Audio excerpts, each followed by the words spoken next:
If you're from the UK or you just follow English national football, you probably know the song Three Lions.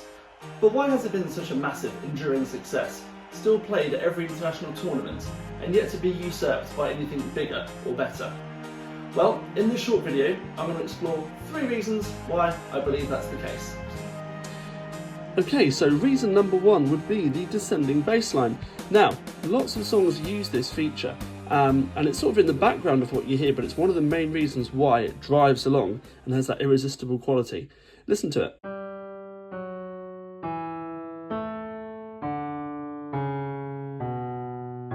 And if we have the chords on top, and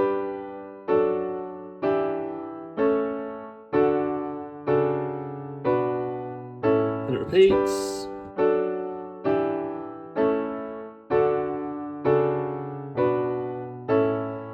Now, other songs I can think of that use this, it comes from classical music originally, but to use an example from somewhat closer to our time would be A Whiter Shade of Pale, Procol Harum.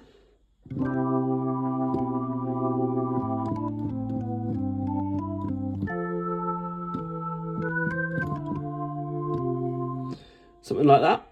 And I think this just, it moves the song along, and it's something we can just hear moving in the background and we don't think about it. But it's a feature of so many good songs. And so reason number 2 is the melody, which might sound obvious, right? Because it's the part we all sing along to, the part you hear chanted at football games. Okay, and it kind of, a bit like the bass line, it's descending down a scale.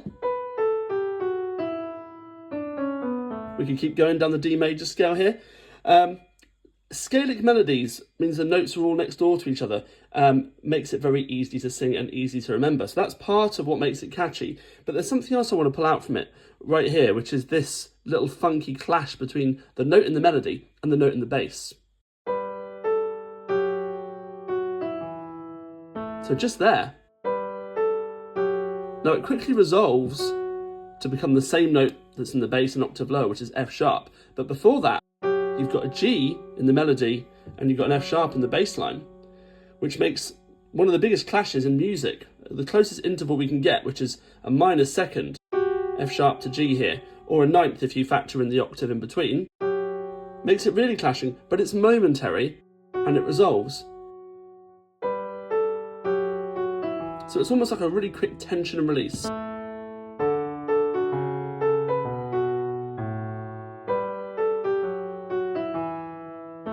And so many other famous songs have these little funky clashes that we don't think about because they often pass us by. But they're one of the things that just draws us in and sort of hooks us onto a melody. We would technically call that an accented passing note because it quickly is between the note before and the note that fits with the bass line. When it arrives there earlier and resolves, we could think of it as a suspension as well, a note that's arrived that fits with the chord beforehand. And then it doesn't, but it kind of corrects itself. And actually, let me give you one more example of this as well. Human Nature, Michael Jackson.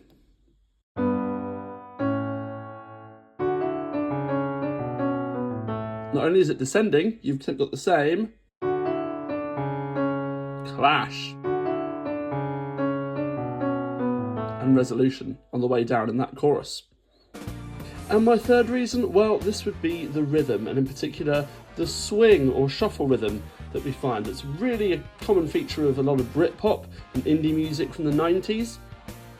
And again, it helps it to sort of motor along, and it has a skip in its step when we have that shuffle rhythm. So what I mean is, rather than 1 and 2 and 3 and 4, we're talking about 1 and 2 and 3 and 4 and 1 and 2 and 3 and 4.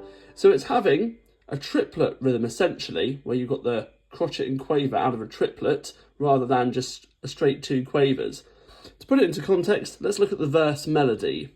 Okay, it sounds like this.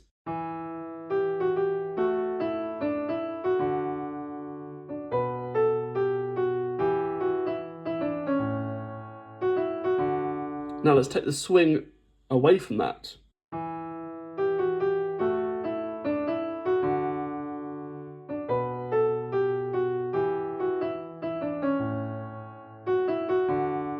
Okay, so it's not bad. It just takes away that shuffle. It takes away the skip in the step. and I think that's another big reason why this, as well as other Britpop songs of the time, have endured so well. Okay, so if I was to throw one extra in there, it would be that chant that opens the song.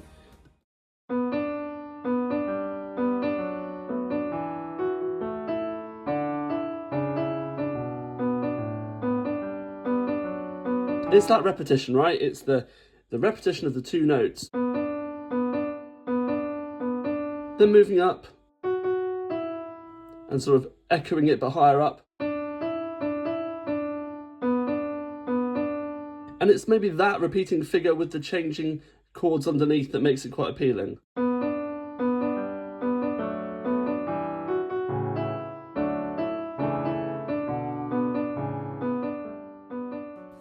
Hey folks, thanks so much for tuning in today to watch my breakdown of why I think Three Lions is such a great anthem, and I hope you agree. If you enjoyed the video, please do like it, and please subscribe to my channel for plenty more musicology videos coming very soon, and don't forget to hit the notifications button to get updates on when those are ready. In the meantime, take care, and I'll see you again very soon.